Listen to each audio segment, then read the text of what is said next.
Hello. അപ്പോൾ എല്ലാവരും ക്ലാസ്സൊക്കെ കണ്ട് എല്ലാവരും പഠിക്കുന്നുണ്ടോ? അതേപോലെ തന്നെ LCM ആൻഡ് HCFൻ്റെ അത്യാവശ്യം കുറച്ച് ക്ലാസ്സുകൾ നമ്മൾ ചെയ്തിട്ടുണ്ട്. ക്ലാസ്സുകളെന്ന് പറയാൻ കഴിഞ്ഞ ക്ലാസ് ഒരു 54 മിനിറ്റുള്ളൊരു ക്ലാസ് ഉണ്ടായിരുന്നു അല്ലേ? അപ്പോൾ അതിൽ അത്യാവശ്യം വേണ്ട കാര്യങ്ങളെല്ലാം ഞാൻ പറഞ്ഞിട്ടുണ്ട്. അത് കൃത്യമായിട്ട് കണ്ടിട്ടുള്ളവർക്ക് അത് വളരെ യൂസ്ഫുൾ ആയിരിക്കും.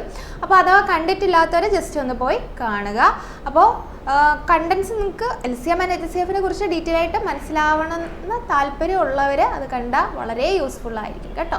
അപ്പോൾ ഇനി നമ്മൾ LCM ആൻഡ് HCFൻ്റെ 2 ടോപ്പിക്കും കൂടെ കഴിഞ്ഞതിന് ശേഷം നമ്മൾ പെർസെൻറ്റേജ് സ്റ്റാർട്ട് ചെയ്യാൻ പോകണം. നിങ്ങൾ കൃത്യമായിട്ട് പഠിച്ചു പോവുകയാണെങ്കിൽ നമുക്ക് എക്സാംസ് ഒക്കെ നല്ല എളുപ്പത്തിന് തന്നെ ക്രാക്ക് ചെയ്യാനായിട്ട് പറ്റും. ഓക്കെ, അപ്പോൾ ഇനി ബെല്ലിൻ്റെ ക്വസ്റ്റ്യൻസ് ആണ്. ബെല്ലിൻ്റെ ക്വസ്റ്റ്യൻ ആദ്യമേ ഞാൻ എന്താണ് കൺസെപ്റ്റ് എന്ന് ജസ്റ്റ് നിങ്ങൾക്ക് പറഞ്ഞുതരാം. ഓക്കെ, അപ്പോൾ ഞാനൊരു എക്സാമ്പിൾ പറയാം. ഇവിടുത്തെ ക്വസ്റ്റ്യൻ എടുക്കണ്ട. ഇപ്പോൾ നിങ്ങൾക്ക് നിങ്ങളുടെ കയ്യിൽ ഒരു 3 ബെൽസ് ഉണ്ടെന്ന് വിചാരിക്കുക. ഓക്കെ, 3 ബെൽസിൽ ഒരെണ്ണം 2 മിനിറ്റ് കഴിയുമ്പോൾ റിങ് ചെയ്യും, ഒരെണ്ണം 4 മിനിറ്റ് കഴിയുമ്പോൾ റിങ് ചെയ്യും, അടുത്തത് 8 മിനിറ്റ് കഴിയുമ്പോൾ റിങ് ചെയ്യും. അപ്പോൾ ഇങ്ങനെയാണ് പോകുന്നതെന്ന് വിചാരിക്കുക.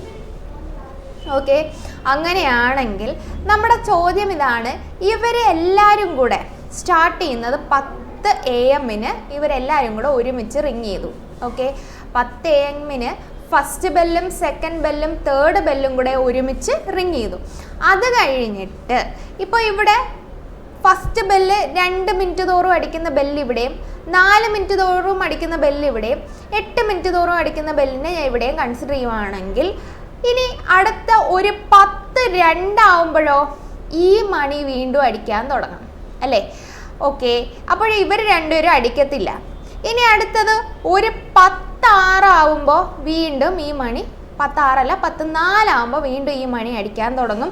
അപ്പോഴത്തേക്ക് ഈ രണ്ടാമത്തെ ബെല്ലും എന്ത് ചെയ്യും? റിങ് ചെയ്യും. കാരണം 4 മിനിറ്റ് കഴിയുമ്പോഴല്ലേ ബെല്ല് ഈ രണ്ടാമത്തെ ബെല്ല് റിങ് ചെയ്യുന്നേ. അപ്പോൾ ഈ രണ്ടാമത്തെ ബെല്ല് 10 മണിക്ക് അടിച്ച ശേഷം പിന്നെ അടിക്കുന്നത് 10:04 ഓക്കെ, ഇനി അടുത്ത ഈ ബെല്ല് 10:06 അടിക്കും അല്ലേ? 10:06 അടിക്കുമ്പോൾ ഈ മണിയും ഈ താഴത്തെ ബെല്ലും എന്ത് ചെയ്യത്തില്ല? അടിക്കത്തില്ല. കാരണം ഇനി ഒരു 4 മിനിറ്റ് കഴിഞ്ഞിട്ടേ ഇവർ ഇവിടെ നിന്ന് അടിക്കത്തുള്ളൂ. ഇനി ഒരു ഇവിടെ നിന്ന് ഈ 10 മിനിറ്റ് കഴിഞ്ഞ് 8 മിനിറ്റ് 10 മണി കഴിഞ്ഞിട്ട് 8 മിനിറ്റ് കഴിഞ്ഞിട്ടേ ഈ ബെല്ല് അടിക്കത്തുള്ളൂ. ഇനി ഒരു 10:08 ആവുകയാണ്. 10:08 ആവുമ്പോൾ ഈ ബെല്ലും അടിക്കും. അതേപോലെ തന്നെ ഇവിടെ 4 മിനിറ്റ് കഴിഞ്ഞ് ഇനി ഒരു 4 മിനിറ്റ് കഴിയുമ്പോൾ വീണ്ടും 8 ആവത്തില്ലേ? 10:08 ആവുമ്പോൾ രണ്ടാമത്തെ ബെല്ലും അടിക്കും. ഈ മൂന്നാമത്തെ ബെല്ലും 10:08 ആവുമ്പോൾ അടിക്കും. കാരണം 8 മിനിറ്റിൻ്റെ ഇൻ്റർവെല്ലിനല്ലേ ഇവരെ അടിക്കുന്നത്. അപ്പോൾ ഈ 3 ബെല്ലും കൂടെ ഒരുമിച്ച് എത്ര മണിക്ക് അടിക്കുന്നേ? 10:08. 10:08 എന്ന് പറഞ്ഞാൽ എന്താണ്? 8 മിനിറ്റ്. 10 മണി കഴിഞ്ഞതിന് ശേഷം 8 മിനിറ്റ് കഴിഞ്ഞപ്പോഴാണ് ബെല്ലടിച്ചത് എന്ന് പറഞ്ഞാൽ ആദ്യം ഒരു പ്രാവശ്യം ബെല്ലടിച്ചതിന് ശേഷം 8 മിനിറ്റ് കഴിയുമ്പോഴാണ് ഇവർ ഇത്രയും പേരും കൂടെ ഒരുമിച്ച് റിങ് ചെയ്യുക. ഇതല്ലേ നമ്മുടെ കൺസെപ്റ്റ് എന്ന് പറയുന്നത്. അപ്പോൾ ഇതെങ്ങനെയാണ് കണ്ടുപിടിക്കാൻ പറ്റുന്നത്? പരീക്ഷയ്ക്ക് നമുക്ക് ഇങ്ങനെ പടം വരച്ച് എഴുതാനുള്ള സമയം നമ്മുടെ കയ്യിലില്ല. അപ്പം നമ്മൾ ആദ്യമേ ചെയ്യേണ്ടതെന്ന് പറഞ്ഞാൽ എന്താണ്? 2ഉം 4ഉം 8ഉം. അതിൻ്റെ നമുക്ക് മനസ്സിലായ ഒരു കാര്യം എന്ന് പറഞ്ഞാൽ എന്തായാലും ഈ തന്നേക്കുന്ന സമയത്തിനെക്കാട്ടിയും വലിയൊരു സമയത്തിലായിരിക്കും ഇവരെല്ലാവരും കൂടെ ഒരുമിച്ച് റിങ് ചെയ്യുക. ഇതാണല്ലോ നമ്മുടെ കൺസെപ്റ്റ് എന്ന് പറയുന്നത്. അതുകൊണ്ട് തന്നെ നമ്മൾ ഇത് ചെയ്യേണ്ടതെന്ന് പറഞ്ഞാൽ 2ൻ്റെയും 4ൻ്റെയും 8ൻ്റെയും LC എടുക്കുക. 2ൻ്റെയും 4ൻ്റെയും 8ൻ്റെയും LC എടുക്കുമ്പോൾ നമുക്ക് കിട്ടുന്ന ഉത്തരം എന്ന് പറഞ്ഞാൽ നോക്കിയേ, ഇത് വീണ്ടും 2 വെച്ച് ചെയ്യാം. 1 1 2. അപ്പോൾ നമുക്ക് കിട്ടുന്ന ഉത്തരം 2 × 2 × 2 എന്ന് പറഞ്ഞാൽ 8 ആണ്. ഈ 8 എന്ന് പറഞ്ഞാൽ എന്താ? 8 മിനിറ്റ് കഴിയുമ്പോഴാണ് ഇവരെല്ലാവരും കൂടെ ഒരുമിച്ച് റിങ് ചെയ്യുന്നത്. ഓക്കെ, അപ്പോൾ 8 മിനിറ്റ് 10 മണി കഴിഞ്ഞിട്ട് 8 മിനിറ്റ് കഴിഞ്ഞപ്പോഴല്ലേ ഒരുമിച്ച് റിങ് ചെയ്തത്. അപ്പോൾ 10:08 ആണ് ആൻസർ എന്ന് പറയുന്നത്. അപ്പോൾ ഇതിൻ്റെ അകത്തുനിന്ന് കിട്ടിയ കൺസെപ്റ്റ് എന്താണ്? നമുക്ക് ബെല്ലിൻ്റെ കേസാണ് ചോദിക്കുന്നതെങ്കിൽ എത്ര സമയം കഴിയുമ്പോൾ ഇവരെല്ലാവരും കൂടെ ഒരുമിച്ച് റിങ് ചെയ്യുമെന്നാണ് ചോദ്യമെങ്കിൽ എന്ത് ചെയ്താൽ മതി? ഇവരുടെ LCM എടുക്കുക. LCM എടുക്കുമ്പോൾ നമുക്ക് എത്ര സമയം കഴിയുമ്പോഴാണ് ഇവർ എന്ത് ചെയ്യുന്നത്? ഒരുമിച്ച് റിങ് ചെയ്യുന്നതെന്ന് മനസ്സിലാവും. ഓക്കെ, ഇനി രണ്ടാമതൊരു ക്വസ്റ്റ്യൻ ഇങ്ങനെ വേണമെങ്കിലും ചോദിക്കാം. ഇപ്പോൾ 10 മണി തൊട്ട് ഈ 10 മണിക്ക് ഈ ബെല്ലെല്ലാം കൂടെ ഒരുമിച്ച് അടിച്ചു. അത് കഴിഞ്ഞിട്ട് 10:40 ആയി, 10:40 AM ആയി. ഓക്കെ, അപ്പോൾ അതിനിടയ്ക്ക് എത്ര പ്രാവശ്യം ഈ മണികളെല്ലാം കൂടെ ഒരുമിച്ച് അടിച്ചിട്ടുണ്ട് എന്നാണ് ചോദ്യം. ആൻഡ് ഇപ്പോൾ ക്വസ്റ്റ്യൻ ഇങ്ങനെ ആയിരിക്കും പറയുന്നത്, when the time is 10:40 AM how many bells would have been rung together, the number of times the bell would have rung together from 10 AM എന്ന് പറഞ്ഞാൽ 10 മണി തൊട്ട് 10:40 വരെ എത്ര ബെൽസ് ആണ് ഒരുമിച്ച് അടിച്ചത് എന്നാണ് ചോദ്യം. എത്ര ബെൽസ് ആയിരിക്കും? നമുക്ക് എങ്ങനെയാണ് കണ്ടുപിടിക്കാൻ പറ്റുന്നത്? ഈ ബെൽസ് എല്ലാം കൂടെ ഒരുമിച്ച് അടിക്കുന്നത് എത്ര പ്രാവശ്യം ഈ ബെൽസ് എല്ലാം കൂടെ ഒരുമിച്ച് അടിച്ചു എന്നാണ് ചോദ്യം. ബെൽസ് എല്ലാവരും കൂടെ ഒരുമിച്ച് അടിക്കുന്നത് 8 മിനിറ്റ് കഴിയുമ്പോഴാണ്. അപ്പോൾ ബെൽ എപ്പോഴൊക്കെയാണ് അടിക്കുന്നത്? 10:08 ആകുമ്പോൾ അടിക്കും, 10:16 ആകുമ്പോൾ അടിക്കും, 10:24 ആകുമ്പോൾ അടിക്കും, അതേപോലെ തന്നെ 10:32 ആകുമ്പോൾ അടിക്കും. നമ്മളിങ്ങനെ കയ്യിൽ എണ്ണിക്കൊണ്ടിരിക്കുന്ന പോസിബിൾ അല്ല, കേസല്ല. അപ്പോൾ നമ്മൾ എന്ത് ചെയ്യണം? 10 മണി തൊട്ട് 10:40 വരെ എത്ര മിനിറ്റ് ഉണ്ട്? 40 മിനിറ്റ് ഉണ്ട്. ഈ 40 മിനിറ്റിൽ ഓരോ 8 മിനിറ്റ് കൂടുമ്പോഴും ഇവരെല്ലാവരും കൂടെ എന്ത് ചെയ്യും? ഒരുമിച്ച് റിങ് ചെയ്യും. അപ്പോൾ 8 × 5 അല്ലേ 40 എന്ന് പറയുന്നത്. അപ്പോൾ 5 തവണ അടിക്കുന്നുണ്ടല്ലേ. അപ്പോൾ ഓരോ 8 മിനിറ്റ് 40-ൻ്റെ എത്ര 8 മിനിറ്റ് ഉണ്ട്? 8 മിനിറ്റ് ഉണ്ട്. അപ്പോൾ 5 തവണയും അടിക്കുന്നുണ്ട്, ഇവർ എല്ലാവരും കൂടെ ഒരുമിച്ച് അടിക്കുന്നുണ്ട്. അതോടൊപ്പം തന്നെ ഇനിഷ്യലി ഒരു പ്രാവശ്യം 10 മണിക്ക് ഒരു പ്രാവശ്യം അടിച്ചത് കൊണ്ടല്ലേ ഇവരുടെ ടൈം ഇൻ്റർവെൽ വെച്ച് ഇവർ അടിച്ചുകൊണ്ടിരിക്കുന്നത് അല്ലേ. 10 മണിക്ക് ഇവരെല്ലാവരും കൂടെ ഒരുമിച്ച് അടിച്ചു, പിന്നെ അത് കഴിഞ്ഞിട്ട് 10:02-ന്, 10:04-ന്, 10:06-ന്, പിന്നെ 10:08-ന് ഒരുമിച്ച് അടിച്ചു. അങ്ങനെയല്ലേ പൊയ്ക്കൊണ്ടിരിക്കുക. എന്ന് പറഞ്ഞാൽ ഇനിഷ്യലി ഉള്ള റിങ് നമ്മൾ എന്ത് ചെയ്യുന്നില്ല? കൂട്ടുന്നില്ല. അതും കൂടെ ആവുമ്പോൾ നമ്മുടെ ഉത്തരം എന്താണ്? 6. നിങ്ങൾ ഒരിക്കലും ഇനിഷ്യൽ റിങ് മറക്കരുത്. സാധാരണ കേസിൽ എല്ലാവർക്കും തെറ്റ് പറ്റുന്നൊരു ഏരിയ ആണ്. നമ്മൾ എന്താ ചെയ്യേണ്ടത്? ഇനിഷ്യൽ റിങ്ങും കൂടെ കൺസിഡർ ചെയ്തിട്ടേ നമ്മൾ ആൻസർ ചെയ്യാവൂ. ഓക്കെ, ഇത്രയും മനസ്സിലായോ? ഓക്കെ ആണല്ലോ. അപ്പോൾ ഈ ക്വസ്റ്റ്യൻ നമുക്ക് ഇനി ഒന്ന് ചെയ്താലോ? ഇത്രയും കാര്യങ്ങൾ നമ്മൾ മനസ്സിലാക്കിയിട്ട് ഈ ക്വസ്റ്റ്യൻ ഒന്ന് ചെയ്യാനായിട്ട് നോക്കിയേ. 4 bell rang together at a certain time. After this rang at an interval of 6, 8, 10 and 12 seconds. ഇവിടെ ക്വസ്റ്റ്യനിൽ സെക്കൻഡ്സിലാണ് തന്നേക്കുന്നതെങ്കിൽ നമ്മൾ കണ്ടുപിടിക്കുന്ന ഉത്തരവും സെക്കൻഡിലായിരിക്കും. After how many minutes will they rang together for the first time? ഇവരെല്ലാവരും കൂടെ ഒരുമിച്ച് എത്രാമത്തെ സമയത്താണ് അടിക്കുക? എത്ര സമയം കഴിഞ്ഞാണ് അടിക്കുക? നമ്മുടെ ചോദ്യത്തിൽ ആകെ എല്ലാം തന്നേക്കുന്ന സെക്കൻഡിലാണ്. നേരത്തെ ആണെങ്കിൽ 10 AM എന്നൊക്കെ പറഞ്ഞ് നമ്മളൊരു സമയം തന്നിട്ടുണ്ടായിരുന്നു. ഇവിടെ അങ്ങനെയൊന്നുമില്ല. 6, 8, 10, 12. ഓക്കെ, നമ്മൾ ചെയ്യേണ്ടത് എന്താണ്? എത്രാമത്തെ സമയത്തായിരിക്കും ഇവർ അടിക്കുന്നത്? ഇവരുടെ LCM എടുക്കുക. LCM എടുക്കുമ്പോൾ ഇവിടെ 2 വന്നു, ഇവിടെ 3, 4, 5, 6. വീണ്ടും നമ്മൾ 3 വെച്ച് ചെയ്തു. 3 വെച്ച് ചെയ്യുമ്പോൾ 1, 4, 5, 2. വീണ്ടും 2 വെച്ച് ചെയ്യുന്നു. 2 വെച്ച് ചെയ്യുമ്പോൾ 1, 2, 5, 1. ഇത്രയാണല്ലോ. അപ്പോൾ നമുക്ക് കിട്ടുന്ന ഉത്തരം എന്ന് പറഞ്ഞാൽ 10 × 2 × 3 × 2 എന്ന് പറഞ്ഞാൽ 120 അല്ലേ. 120 സെക്കൻഡ് ആണ് നമുക്ക് കിട്ടുന്ന ആൻസർ. പക്ഷേ ഓപ്ഷനിൽ 120 സെക്കൻഡ് ഒന്നും ഇല്ലല്ലോ, മിനിറ്റിലല്ലേ എല്ലാം കിടക്കുന്നേ. സെക്കൻഡിനെ മിനിറ്റിലോട്ടാക്കാൻ എന്താണ് ചെയ്യേണ്ടത്? സെക്കൻഡിനെ മിനിറ്റിലോട്ടാക്കാൻ, സോറി കേട്ടോ, ഇവിടെ എന്തൊക്കെ സൗണ്ടുകൾ നടക്കുവാണ്. നിങ്ങൾക്ക് ക്ലിയർ ആവുന്നുണ്ടോ ഞാൻ പറയുന്നത്? ഒരു മിനിറ്റ്, കഥ ഒന്ന് അടച്ചോട്ടെ. ഇപ്പം ശരിയായി. അപ്പോൾ സെക്കൻഡിനെ മിനിറ്റിലോട്ടാക്കാൻ വേണ്ടി എന്താണ് ചെയ്യേണ്ടത്? ഒരു മിനിറ്റ്.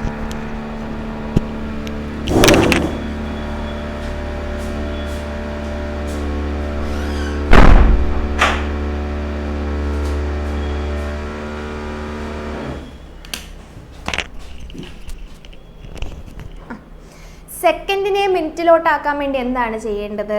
ഡിവൈഡ് ബൈ 60 അല്ലേ ചെയ്യേണ്ടത്. അപ്പോൾ 120 / 60 എന്ന് പറഞ്ഞാൽ എത്രയാണ്? 2 മിനിറ്റ്.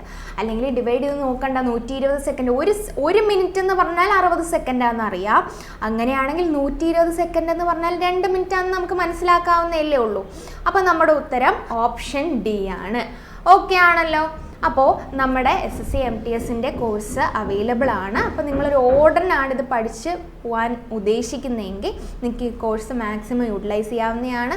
അപ്പോൾ ഇതൊരു നിങ്ങൾക്ക് എന്തെങ്കിലും ഡീറ്റെയിൽസ് അറിയണമെന്നുള്ളവർ ഈ ഒരു നമ്പറിലോട്ട് കോൺടാക്ട് ചെയ്തിരുന്നാൽ മതി.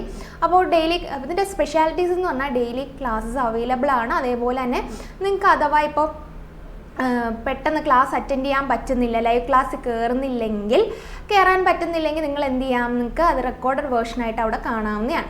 പിന്നെ ഈ പ്രൈസ് ഇപ്പോഴും ഓഫർ നടക്കുന്നുണ്ട്, കൃത്യമായിട്ട് ഈ പ്രൈസ് തന്നെയല്ല. അപ്പം നിങ്ങളൊന്ന് ചെക്ക് ചെയ്ത് നോക്കിയിരുന്നാൽ മതി, എന്താണ് വന്നേക്കുന്ന അപ്ഡേഷൻസ് ഒന്ന് നിങ്ങൾ നോക്കിയിരുന്നാൽ മതി. ഓക്കെ, അപ്പോൾ അടുത്ത ക്വസ്റ്റ്യൻ നോക്കിക്കേ, സെയിം ക്വസ്റ്റ്യൻ തന്നെയാണ്, വേറെ രീതിയിൽ ചോദിച്ചേക്കുവാണ്. 6 bell comments tolling together and toll at an interval of 2, 4, 6, 8, 10 and 12 seconds respectively. അപ്പോൾ എത്രാമത്തെ സമയത്ത് ഇവർ അടിക്കുമെന്ന് കണ്ടുപിടിക്കുന്നത് എങ്ങനെ? 2, 4, 6, 8, 10, 12. ഓക്കെ, 2 വെച്ച് ഡിവൈഡ് ചെയ്യുമ്പോൾ 1, 2, 3, 4, 5, 6. ഓക്കെ, ഇനി അടുത്ത 2 വെച്ചിട്ട് 1, 1, 3, 2, 5, 3. ഇനി അടുത്ത 3 വെച്ചിട്ട് 1, 1, 1, 2, 5, 1. ഓക്കെ, അപ്പോൾ 10 × 3 × 4 12. അപ്പോൾ 120 സെക്കൻഡ് കഴിഞ്ഞിട്ടാണ് ഇവരെല്ലാവരും കൂടെ ഒരുമിച്ച് അടിക്കുക. എന്ന് പറഞ്ഞാൽ 120 സെക്കൻഡ് എന്ന് പറഞ്ഞാൽ എന്താ? ഓരോ 2 മിനിറ്റ് കഴിഞ്ഞിട്ടും. അപ്പോൾ നമ്മുടെ ചോദ്യം, in 30 minutes how many times do they toll together? അപ്പോൾ ഇവരെല്ലാവരും കൂടെ ഒരുമിച്ച് എന്ന് വെച്ചാൽ ഒരുമിച്ച് അടിക്കുന്ന എത്രാമത്തെ സെക്കൻഡ് ആണെന്നാണ്. ഇതിപ്പോൾ 2, 4, 6, 8, 10, 12 ഒക്കെ ആകുമ്പോൾ 120 ആണെന്ന് പെട്ടെന്ന് നിങ്ങൾ കണ്ടുപിടിക്കണം കേട്ടോ. 120 സെക്കൻഡ് ആണെന്ന് പെട്ടെന്ന് കണ്ടുപിടിക്കണം. അഥവാ ആ ടെൻഷനിൽ പറ്റിയില്ല എന്നുണ്ടെങ്കിൽ ഇതൊക്കെ സ്പീഡിൽ തന്നെ ചെയ്തു പോവുക. അപ്പോൾ ഓരോ 2 മിനിറ്റ് കഴിയുമ്പോഴാണ് ഇവരെല്ലാവരും കൂടെ ഒരുമിച്ച് റിങ് ചെയ്യുന്നത്. അപ്പോൾ അതിനർത്ഥം ഈ 30 മിനിറ്റിൽ എത്ര 2 മിനിറ്റ് ഉണ്ടെന്ന് കണ്ടുപിടിക്കാം. 30 മിനിറ്റിൽ എത്ര 2 മിനിറ്റ് ആണുള്ളത്? 30 മിനിറ്റിൽ എത്ര 2 മിനിറ്റ് ഉണ്ട് നോക്കിക്കേ. നമുക്ക് 15 2 മിനിറ്റ് കാണത്തില്ലേ? 15 2 മിനിറ്റ്. അപ്പോൾ 15 2 മിനിറ്റ് ഉണ്ട്. അതിൻ്റെ കൂട്ടത്തിൽ അപ്പോൾ 15 പ്രാവശ്യം ബെല്ലടിക്കും. അതിൻ്റെ കൂട്ടത്തിൽ ഇനിഷ്യലി ഒരു റിങ്ങും കൂടെ ഇല്ലായിരുന്നു. അപ്പോൾ അതും കൂടെ ചേർന്ന് എത്രയാവും? 16 ആൻസറായിട്ട് വരിക, ഓപ്ഷൻ ഡി. ഓക്കെ, ഇത്രയും കിട്ടിയല്ലോ. ഇനി നമ്മൾ പെർസെൻറ്റേജിലോട്ട് പോവുകയാണ്. പെർസെൻറ്റേജിൽ ഇനിഷ്യലി നിങ്ങൾ അറിഞ്ഞിരിക്കേണ്ട ചെറിയൊരു കൺസെപ്റ്റ് എന്ന് പറഞ്ഞാൽ, ഒരു നമ്പറിൻ്റെ ഇപ്പോൾ 200 എന്ന് പറയുന്ന നമ്പറിൻ്റെ 10% എന്ന് പറഞ്ഞാൽ എന്ത് തന്നെയാണ്? 200ൻ്റെ 10% കണ്ടുപിടിക്കുക എന്ന് പറഞ്ഞാൽ 10 ഡിവൈഡ് ബൈ 100 എന്ത് ചെയ്താൽ മതി? ഇതെല്ലാം കൂടെ അങ്ങ് ക്യാൻസൽ ചെയ്താൽ മതി. അപ്പം നമുക്ക് എന്താ? 20 കിട്ടും. 10% കണ്ടുപിടിക്കുക എന്ന് പറഞ്ഞാൽ × 10 എന്ന് പറഞ്ഞാൽ നമ്മൾ ഇങ്ങനെയാണ് എഴുതുന്നത്, 10% ഓഫ് 200 ഇതല്ലേ. അപ്പോൾ 10/100 പെർസെൻറ്റേജിൻ്റെ ചിഹ്നം കണ്ട ഉടനെ ഡിവൈഡ് ബൈ 100 കൊടുക്കുക. ഓഫ് എന്ന് പറഞ്ഞാൽ × 200. അപ്പോൾ ഇതൊന്നും ക്യാൻസൽ 20. ഇങ്ങനെയാണ് ബേസിക്കായിട്ട് നമ്മൾ എഴുതുന്നത്. അഥവാ ഈ ക്വസ്റ്റ്യൻ നമുക്കിതൊക്കെ മനസ്സിൽ ചെയ്യാൻ പറ്റും. മനസ്സിൽ ചെയ്യാൻ പറ്റുന്നത് എങ്ങനെയാണ്? മനസ്സിൽ ചെയ്യാൻ പറ്റുന്നത് ഇത്രയേ ഉള്ളൂ, 200 × 1/10 ഇതാണ് നമുക്ക് മനസ്സിൽ ചെയ്യാൻ പറ്റുന്നത്. ഓക്കെ, അപ്പോൾ 200 × 1/10 എങ്ങനെ വന്നു? 10% എന്ന് പറഞ്ഞാൽ 10 ഡിവൈഡ് ബൈ 100 അല്ലേ. 10 ഡിവൈഡ് ബൈ 100 എന്ന് പറയുമ്പോൾ ഇതും കൂടെ ക്യാൻസൽ ചെയ്ത് പോവും. അപ്പോൾ എന്ത് ചെയ്താൽ മതി? 200ൻ്റെ 1/10 മനസ്സിലെടുത്താൽ മതി. എത്ര വരും? 20. അപ്പോൾ ഞാൻ ചോദിക്കുവാണ്, 300ൻ്റെ 10% എത്രയാണ്? 30.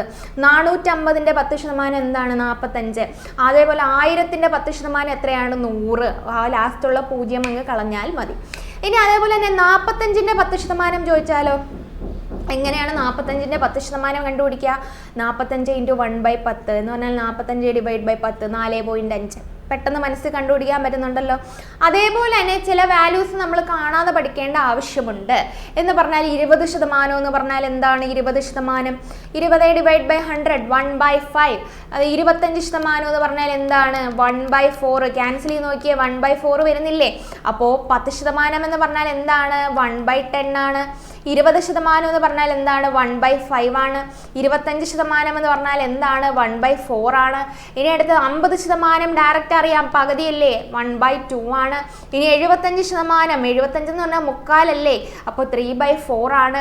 അപ്പോൾ ഇങ്ങനെ ഓരോ വാല്യൂസ് നമ്മൾ എന്ത് ചെയ്യണം? കാണാതെ പഠിക്കണം. ഓക്കെ, അപ്പോൾ ഈ ഒരു ടൈപ്പ് ക്വസ്റ്റ്യൻ നമുക്കൊന്ന് സ്റ്റാർട്ട് ചെയ്താൽ ഏകദേശം ഐഡിയ ആയി. A number is first increased by 20% and then is reduced by 15%. Okay, നമുക്ക് ആ നമ്പറിനെ 100 ആയിട്ട് എടുക്കുകയെന്ന് വെച്ചോ. ആദ്യമേ എന്താ ചെയ്യുന്നത്? Number is increased by 20%. നമ്മളിപ്പോൾ ഒരു നമ്പറിനെ കംപ്ലീറ്റ് ആയിട്ട് 100% എന്നാണ് എടുക്കുന്നത്. അപ്പോൾ അതിനെ 20% ഇൻക്രീസ് ചെയ്യാന്ന് പറഞ്ഞാൽ അതിപ്പോൾ എത്രയായി? 120% ആയില്ലേ? ഇല്ലേ? 120% ആയില്ലേ? അപ്പോൾ 100 × 120 ഡിവൈഡ് ബൈ 100. എന്നിട്ട് അതിനെ വീണ്ടും എന്ത് ചെയ്യാണ്? ഒരു നമ്പറിനെ ഇൻക്രീസ് ബൈ 20% എന്ന് പറഞ്ഞാൽ ആ നമ്പറിൻ്റെ 120% കണ്ടുപിടിക്കുമ്പോൾ ഫൈനൽ വാല്യൂ നമുക്ക് കിട്ടും. ഓക്കെ, ഇനി അതിനെ 15% കുറയ്ക്കുക എന്ന് പറഞ്ഞാൽ അതിൻ്റെ 85% മാത്രമല്ലേ ഇവിടെ ഉള്ളൂ. അപ്പോൾ ഈ നമ്പറിൻ്റെ 85% ബാലൻസ് നമുക്കുള്ളത്. അപ്പോൾ അതവിടെ അതേപോലെ എഴുതുക. ഇതും നമുക്ക് ക്യാൻസൽ ചെയ്ത് പോവും. ഇവിടെ ഉള്ളതും ക്യാൻസൽ ചെയ്ത് പോയി. ഇതും കൂടെ 5 വെച്ച് ക്യാൻസൽ ചെയ്തു. ഇവിടെ 2 വന്നു, ഇവിടെ ഒരു 17 വന്നു, ഇതും കൂടെ പോയി 6. അപ്പോൾ നമുക്ക് കിട്ടുന്നത് 6 × 17, 17 × 6 ആണ് നമുക്ക് കിട്ടുന്നത്. അപ്പോൾ ഈ വാല്യൂ ആണ് എന്തെന്ന് പറയുന്നത്? ഈ ഫൈനൽ വാല്യൂ എന്ന് പറയുന്നത്. അപ്പോൾ ഫൈനൽ വാല്യൂ നമുക്ക് ചെയ്യാൻ എളുപ്പത്തിന് വേണമെങ്കിൽ ഇത് മൾട്ടിപ്ലൈ ചെയ്ത് എഴുതാം. എത്രയാണ്? 6 × 7 42, 4 കൂടെ വരും 104. 104 യൂണിറ്റ് ആണ് എന്തെന്ന് പറയുന്നത്? 20, 40. ഫൈനൽ വാല്യൂ ഇത്രയാവും എന്നാണ് പറഞ്ഞേക്കുന്നത്. അങ്ങനെയാണെങ്കിൽ ഒരു യൂണിറ്റിൻ്റെ വാല്യൂ എത്ര? 20, 40 ഡിവൈഡ് ബൈ 104. ഇങ്ങനെയല്ലേ? 20, 40 ഡിവൈഡ് ബൈ 104. 42 ആണ്. 17 × 6 എന്ന് പറഞ്ഞാൽ എന്താ? 102 ആണ് വരിക. ഇവിടെ ചെറിയൊരു മിസ്റ്റേക്ക് പറ്റിയതാണ്. ഓക്കെ, ഇത് നിങ്ങളുടെ ക്യാൻസൽ ചെയ്തു. ക്യാൻസൽ ചെയ്യുമ്പോൾ നമുക്ക് കിട്ടുന്ന ഉത്തരം 20. ഒരു യൂണിറ്റ് എന്ന് പറഞ്ഞാൽ 20 ആണ്. അങ്ങനെയാണെങ്കിൽ ഇനിഷ്യൽ വാല്യൂ നമ്മൾ കണ്ടുപിടിച്ചിരുന്നു. നേരത്തെ എന്താണ്? 100 യൂണിറ്റ് അല്ലേ ഇനിഷ്യൽ വാല്യൂ എന്ന് എടുത്തിരുന്നത്. ഒരു യൂണിറ്റ് 20 ആണെങ്കിൽ 100 യൂണിറ്റ് എത്രയാണ്? ഒരെണ്ണത്തിൻ്റെ വില അറിയാമെങ്കിൽ ഈ 100 എണ്ണത്തിൻ്റെ വില എങ്ങനെ കണ്ടുപിടിക്കുന്നത്? ഒരെണ്ണത്തിൻ്റെ വില 20. അപ്പോൾ 100 എണ്ണത്തിൻ്റെ 20 × 100 2000. ഇതാണ് പെർസെൻറ്റേജ് മെത്തേഡ് എന്ന് പറയുന്നത്. ഞാൻ ഒന്നും കൂടെ കൃത്യമായിട്ട് പറയാം. ജസ്റ്റ് അതിനകത്തുള്ള കൺസെപ്റ്റുകൾ ഒന്നേന്ന് പറഞ്ഞു തരാം. ഒരു നമ്പറിനെ ഇൻക്രീസ്ഡ് ബൈ 20% എന്ന് പറഞ്ഞാൽ അതിൻ്റെ ഫൈനൽ വാല്യൂ എന്ന് പറയുന്നത് എങ്ങനെയാണ്? അതിൻ്റെ 120% കണ്ടുപിടിക്കുക. ഇനി ഒരു നമ്പറിനെ റിഡ്യൂസ്ഡ് ബൈ 15% എന്ന് പറഞ്ഞാൽ അതിൻ്റെ ഫൈനൽ വാല്യൂ എന്ന് പറഞ്ഞാൽ 85% മാത്രമേ വരത്തുള്ളൂ. ഇത്രയാണ് നമ്മുടെ കൺസെപ്റ്റ് എന്ന് പറയുന്നത്. ഓക്കെ, ഇപ്പോൾ ഈ സെയിം നമ്പറിനെ തന്നെ ഇവിടെ എന്തൊക്കെയാണ് സംഭവിച്ചേക്കുന്നത്? ഒരു നമ്പറിനെ ആദ്യം 20% ഇൻക്രീസ് ചെയ്ത് ആ നമ്പർ നമ്മൾ എന്തായിട്ട് എടുക്കുക? എക്സ് ആയിട്ട് എടുക്കുകയായിരുന്നു പണ്ട് ചെയ്തിരുന്നത്. ഇപ്പം നമ്മൾ എക്സ് ആക്കി എടുത്താൽ നമുക്ക് സമയം ഒരുപാട് പോവുകയും ചെയ്യും. വെറുതെ എന്തിനാണ് കാൽക്കുലേഷൻ കൂട്ടുന്നത്? അതുകൊണ്ട് 100 യൂണിറ്റ് ആയിട്ട് എടുത്തു. അതിനെ നമ്മൾ ആദ്യമേ എന്ത് ചെയ്തു? 20% ഇൻക്രീസ് ചെയ്തു. 20% ഇൻക്രീസ് ചെയ്യാന്ന് പറഞ്ഞാൽ അത് എത്രയായി? 120 ആയി.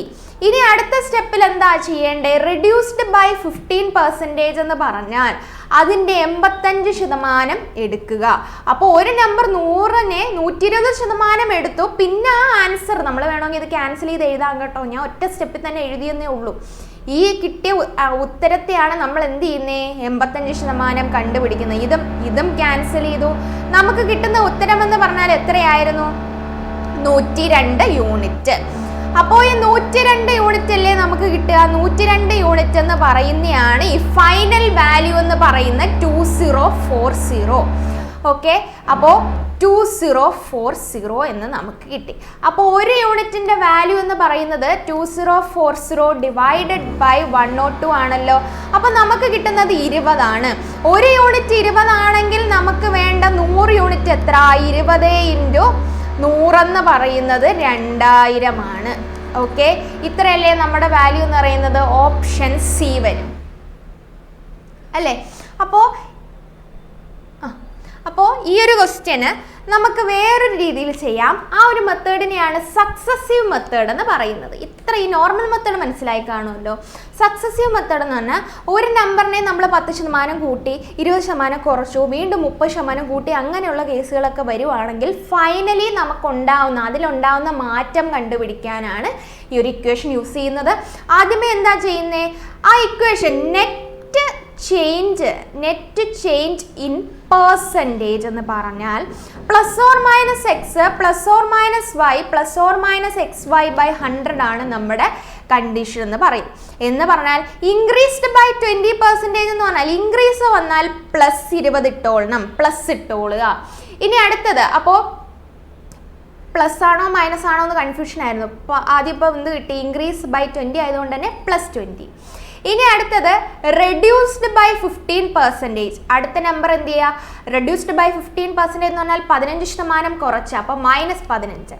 ഇനി അടുത്ത എന്താണ്? +20 ഇൻറ്റു -15 ഡിവൈഡ് ബൈ 100. അപ്പോൾ നമുക്ക് ഇവിടെ ഉണ്ടാകുന്ന ചിഹ്നം എന്ന് പറഞ്ഞാൽ +20 ഇൻറ്റു -15 എന്ന് പറഞ്ഞാൽ നമുക്ക് കിട്ടുന്ന ഫ്രണ്ടിൽ മൈനസ് ആണ്. -15 ഇൻറ്റു 20 ഡിവൈഡ് ബൈ 100. ഓക്കെ, ഇതും കൂടെ ക്യാൻസൽ ചെയ്ത് ഇവിടെ 5 വന്നു, ഇതും കൂടെ ക്യാൻസൽ ചെയ്ത് ഇവിടെ നമുക്ക് 3 വന്നു. നമുക്ക് കിട്ടുന്നത് 20 - 15 - 3 എന്ന് പറഞ്ഞാൽ നമുക്കുണ്ടാവുന്ന വ്യത്യാസം എന്ന് പറഞ്ഞാൽ 20 ഇപ്പം നമുക്ക് 2% എന്ത് ചെയ്യുന്നത്? +2 കിട്ടിയേക്കുന്നത് എന്ന് പറഞ്ഞാൽ 2% ഇൻക്രീസ് ആണ് ചെയ്യുന്നത്. എന്ന് പറഞ്ഞാൽ നമ്മൾ 100 ഇനിഷ്യൽ വാല്യൂ എടുക്കുകയാണെങ്കിൽ അവിടെ 2% വർധന ഉണ്ടായി എന്നാണ് പറയുന്നത്. +2 അല്ലേ മൊത്തത്തിലുണ്ടാകുന്ന എഫക്റ്റ്. അപ്പോൾ 100 എന്തായി? 102% അല്ലെങ്കിൽ 100 യൂണിറ്റ് എന്തായി? 2% കൂടെ കയറി എത്രയായി? 102 ആയി. ഇവിടെ 2% ഇൻക്രീസ് ചെയ്യാന്ന് പറഞ്ഞാൽ 100 ഇൻറ്റു 102 ഡിവൈഡ് ബൈ 100. ഈ 0 ക്യാൻസൽ ചെയ്ത് 102 യൂണിറ്റ് ആണ് ഫൈനൽ വാല്യൂ. 102 ഫൈനൽ യൂണിറ്റ് ആണെങ്കിൽ നമുക്ക് 2040 അവിടെ തന്നിട്ടുണ്ടല്ലോ, 102 യൂണിറ്റ് ആണ് 2040. അങ്ങനെയാണെങ്കിൽ ഒരു യൂണിറ്റിന്റെ വാല്യൂ 2040 ഡിവൈഡഡ് ബൈ 102 ക്യാൻസൽ ചെയ്യുമ്പോൾ 20 എന്ന് കിട്ടും. ഒരു യൂണിറ്റ് 20 ആണെങ്കിൽ നമുക്ക് വേണ്ടത് എന്താണ്? 100 യൂണിറ്റിന്റെ വാല്യൂ അല്ലേ? 100 യൂണിറ്റ് എന്ന് പറയുമ്പോൾ എത്ര? 20 ഇൻറ്റു 100 2000 ആണ് നമ്മുടെ ഉത്തരം എന്ന് പറയുന്നത്. ഓക്കെ ആണോ? ഓക്കെ, അപ്പോൾ അടുത്ത question. A person spend 10% of his salary on food. Salary 100 ആയിട്ട് എടുക്കുക, അതിൻ്റെ 10% ഫുഡിന് പോയി. ഓക്കെ, ഫുഡിന് പോയി. അപ്പോൾ ഫുഡ് 100ന്റെ 10% എന്ന് പറഞ്ഞാൽ 10 യൂണിറ്റ് ഫുഡിന് പോയി. He spend 20% of the remaining on fuel. എന്ന് പറഞ്ഞാൽ 10% പോയിട്ട് ബാലൻസ് ഒരു 90 യൂണിറ്റ് ആണുള്ളത്. അതിൻ്റെ 20% എന്തിന് പോയി? ഫ്യൂവലിന് പോയി. അപ്പോൾ 90ന്റെ 20% എന്ന് പറയുമ്പോൾ 90ന്റെ 20% എങ്ങനെ എഴുതാം? 1/5 എന്ന് എഴുതാം. ക്യാൻസൽ ചെയ്യുമ്പോൾ നമുക്ക് കിട്ടുന്ന ഉത്തരം എന്ന് പറഞ്ഞാൽ 18. അപ്പോൾ 18 യൂണിറ്റ് എവിടെ പോയി? ഫ്യൂവലിന് പോയി. ഇത് ഫുഡാണ്, ഇത് ഫ്യൂവലാണ്. If he has ₹4680 now, balance അയാളുടെ കയ്യിൽ എത്രയുണ്ട്? 4680 എന്ന് പറഞ്ഞാൽ 90ന്ന് 18 യൂണിറ്റും കൂടെ പോയി ബാലൻസ് ഉള്ളതാണ് അത്. എന്ന് പറഞ്ഞാൽ 72 യൂണിറ്റ്. 90 - 18 72 യൂണിറ്റ് ആണ് 4680 എന്ന് പറയുന്നത്. അപ്പോൾ ഒരു യൂണിറ്റിന്റെ വാല്യൂ 4680 ഡിവൈഡ് ബൈ 72. അപ്പോൾ നമുക്ക് ഒന്ന് ചെയ്ത് നോക്കി. 72 ഇൻറ്റു ലാസ്റ്റ് 8 വരണമെങ്കിൽ 9 വെച്ചൊന്ന് ചെയ്ത് നോക്കുക. 9 വെച്ച് ചെയ്യുമ്പോഴേ നമുക്ക് കുറച്ചുകൂടെ വലിയ വാല്യൂ അല്ലേ വരത്തുള്ളൂ. അപ്പോൾ നോക്കട്ടെ, ക്യാൻസൽ ചെയ്യാം. വലിയ വലിയ നമ്പേഴ്സ് വെച്ചിട്ട് അങ്ങ് ക്യാൻസൽ ചെയ്യാം. ക്യാൻസൽ ചെയ്യുമ്പോൾ നമുക്ക് ഒരു 8 വെച്ച് ക്യാൻസൽ ചെയ്യാം. 8 വെച്ച് ക്യാൻസൽ ചെയ്യുമ്പോൾ ഇവിടെ ഒരു 9 വരും. ഇവിടെ 46 ആയതുകൊണ്ട് തന്നെ നമ്മൾ 46 8ന്റെ ടേബിൾ 5 വെച്ചിട്ട് 6 8 കൂടെ 68 നമ്മൾ 8 വെച്ചിട്ടു 40 5. ഓക്കെ, ഇനി വീണ്ടും ഇതിനെ 9 വെച്ച് ക്യാൻസൽ ചെയ്യുന്നു. 9 വെച്ചിട്ടാകുമ്പോൾ 54 ആണ്. 54 ആകുമ്പോൾ 6 വെച്ചിട്ട് പിന്നെ ഒരു 45 5 വെച്ചിട്ട്. അപ്പോൾ ഒരു യൂണിറ്റ് എന്ന് പറഞ്ഞാൽ 65 റുപ്പീസ് ആണ്. ഒരു യൂണിറ്റ് 65 റുപ്പീസ് ആണെങ്കിൽ അയാളുടെ സാലറി എന്ന് പറഞ്ഞാൽ 100 യൂണിറ്റ് ആയിട്ടാണ് എടുത്തേക്കുന്നത്. അപ്പോൾ 65 ഇൻറ്റു 100 എന്ന് പറയുന്നത് എത്ര? 6500 റുപ്പീസ് ആണ് നമ്മുടെ ആൻസർ എന്ന് പറയുന്നത്. ഓക്കെ, മനസ്സിലായോ? ഇത്രയും കാര്യങ്ങൾ മനസ്സിലായോ? ഇതിൽ ഡൗട്ടൊന്നും ഇല്ലല്ലോ. ഓക്കെ, ഇനി അടുത്തത് ഈ ക്വസ്റ്റ്യൻ നോക്കാം. The ratio of the number of rural and urban workers in an office is 3:2. If 20% of the rural and 25% of the urban are women, the percentage of men is. അപ്പോൾ റൂറലും ഉണ്ട് അർബനും ഉണ്ട്. അവരുടെ വർക്കേഴ്സിൻ്റെ ratio 3:2 ratio ആണ്. അതിൽ 20% rural ആൾക്കാരും 25% urban ആൾക്കാരും എന്താണ്? വുമൺ ആണ്. അങ്ങനെയാണെങ്കിൽ മെന്നിൻ്റെ ആണ് ചോദിക്കുന്നത്. അപ്പോൾ നമുക്കിവിടെ എന്തെടുക്കാം? 300 റൂറലും 200 ആൾക്കാർ അർബനും ഉണ്ടെന്ന് വിചാരിക്കുക. അപ്പോൾ 300 യൂണിറ്റ് റൂറലിലും 200 യൂണിറ്റ് അർബനും ഉണ്ട്. വുമൺസിൻ്റെ എണ്ണം എന്ന് പറഞ്ഞാൽ എത്രയാണ്? വുമൺസ് എന്ന് പറഞ്ഞാൽ റൂറലിൻ്റെ 20% വുമൺസ് ആണ്, അർബനിൻ്റെ 25% വുമൺസ് ആണ്. അങ്ങനെയാണെങ്കിൽ മെന്നിൻ്റെ വാല്യൂ എന്ന് പറഞ്ഞാൽ 80%. ഇവിടെയുള്ള 75% അല്ലേ വരുന്നത് മെൻസിൻ്റെ? മൊത്തത്തിൽ 100% അല്ലേ? അതിൽ 20% വുമൺസ് ആണ്. അപ്പോൾ ബാക്കി 80 എന്ന് പറയുന്നത് മെൻസ് അല്ലേ? അപ്പോൾ 300 × 80/100 ക്യാൻസൽ ചെയ്യുമ്പോൾ നമുക്ക് കിട്ടുക 240. ഇനി അടുത്തത് ഇവിടെ 200ന്റെ 75%, 75 എന്ന് പറഞ്ഞാൽ 3/4 ക്യാൻസൽ ചെയ്യുക. മുക്കാലെന്ന് പറയുമ്പോൾ എത്ര വരുന്നേ? 50 അല്ലേ വരിക? 50 150 വരും. ഓക്കെ, അപ്പോൾ മൊത്തത്തിലുള്ള മെൻസിന്റെ വാല്യൂ എന്ന് പറഞ്ഞാൽ 240ഉം 150ഉം കൂടെ ചേർന്ന് 390 ആയി. നിങ്ങൾക്ക് വല്ലതും കേൾക്കുന്നുണ്ടോ? ഭയങ്കര സൗണ്ടാട്ടോ, ഇവിടെ എന്തോ പണി നടക്കുവാണ്, അതിൻ്റെയാണ്. അപ്പോൾ 390 എന്ന് പറയുന്നത്. ഞാനിവിടെ കയറുന്ന വരെ ഒരു പ്രശ്നം ഇല്ലായിരുന്നു, അപ്പോൾ റെക്കോർഡ് ചെയ്തതിൻ്റെ ഇടയ്ക്ക് എങ്ങനെ വരുന്നത് കേട്ടോ. അപ്പോൾ 390 മെൻസ് ഉണ്ട്. നമ്മുടെ പെർസെൻറ്റേജ് ചോദിക്കുകയാണെങ്കിൽ മൊത്തത്തിലുള്ള പോപ്പുലേഷൻ എന്ന് പറഞ്ഞാൽ 300ഉം 200ഉം കൂടെ ചേർന്ന് മൊത്തത്തിലുള്ള പോപ്പുലേഷനുള്ള വ്യത്യാസമാണ് ചോദ്യം. അപ്പോൾ 390 മെന്നുണ്ട്, മൊത്തത്തിലുള്ള പോപ്പുലേഷൻ 500 ആണ്. അപ്പോൾ വ്യത്യാസം എന്ന് പറയുന്നത് പെർസെൻറ്റേജ് എന്ന് പറയുന്നത് ഇത് ഇങ്ങനെ ക്യാൻസൽ, പെർസെൻറ്റേജിലോട്ട് കൺവേർട്ട് ചെയ്യാൻ × 100 ചെയ്യണം. എങ്ങനെയാണ്? മെന്നിൻ്റെ കണക്കാണ് ചോദിച്ചിരിക്കുന്നത്. അപ്പം മെന്നിൻ്റെ മൊത്തത്തിലുള്ള എണ്ണം 390 / ടോട്ടൽ പോപ്പുലേഷൻ × 100. ഇനി ഇത് ഇത്രയും നമുക്ക് ക്യാൻസൽ ചെയ്യാം. ക്യാൻസൽ ചെയ്യുമ്പോൾ നമുക്ക് കിട്ടുന്നതെന്ന് പറഞ്ഞാൽ 7 വെച്ച് സ്റ്റാർട്ട് ചെയ്യുന്ന നമ്പർ. അപ്പോൾ 78% ഈസ് ദ ആൻസർ. ഓക്കെ, ഇത്രയും മനസ്സിലായോ? ഇത്രയും കാര്യങ്ങൾ നിങ്ങൾ മനസ്സിലായെങ്കിൽ ഇത്രയും കാര്യങ്ങൾ കൃത്യമായിട്ട് നോക്കുക. ഇനി നമ്മൾ പോപ്പുലേഷൻ ബേസ്ഡ് ക്വസ്റ്റ്യനും എലക്ഷൻ ബേസ്ഡ് ക്വസ്റ്റ്യനും കൂടെ നമ്മൾ നോക്കും, പിന്നെ കൺസംഷൻ ബേസ്ഡ് ക്വസ്റ്റ്യനും. ഇത്രയും കാര്യങ്ങൾ നിങ്ങൾ മനസ്സിലായെങ്കിൽ കൃത്യമായിട്ട് തന്നെ അത് എഴുതി പഠിക്കുക. നമ്മൾ ഒരുപാട് എക്സ്പ്ലനേഷൻ തരുന്നതുകൊണ്ട് തന്നെ ഒരുപാട് ക്വസ്റ്റ്യൻ നമ്മൾ ഇന്ന് ചെയ്തിട്ടില്ല. ഓക്കെ, അടുത്ത ക്ലാസ്സിൽ ഇത്രയും എക്സ്പ്ലനേഷൻ നിങ്ങൾക്ക് തരാം. നിങ്ങൾക്ക് എന്താ വേണ്ടതെന്ന് നിങ്ങൾ കമൻറ്റ് ചെയ്തിരുന്നാൽ മതി. കാരണം ഞാൻ ഒരുപാട് എക്സ്പ്ലനേഷൻ തരുന്നത് കൊണ്ട് തന്നെ ക്വസ്റ്റ്യൻസ് ഒരുപാട് ചെയ്തിട്ടില്ല. അതൊക്കെ ക്ലിയർ ആയെന്ന് ഞാൻ വിശ്വസിക്കുന്നു. അപ്പോൾ നമുക്ക് അടുത്ത ക്ലാസ്സിൽ കാണാം. ഓക്കെ, ഇത്രയും കാര്യങ്ങൾ നിങ്ങൾ കൃത്യമായി പഠിച്ചിട്ട് വരിക. Okay, happy learning.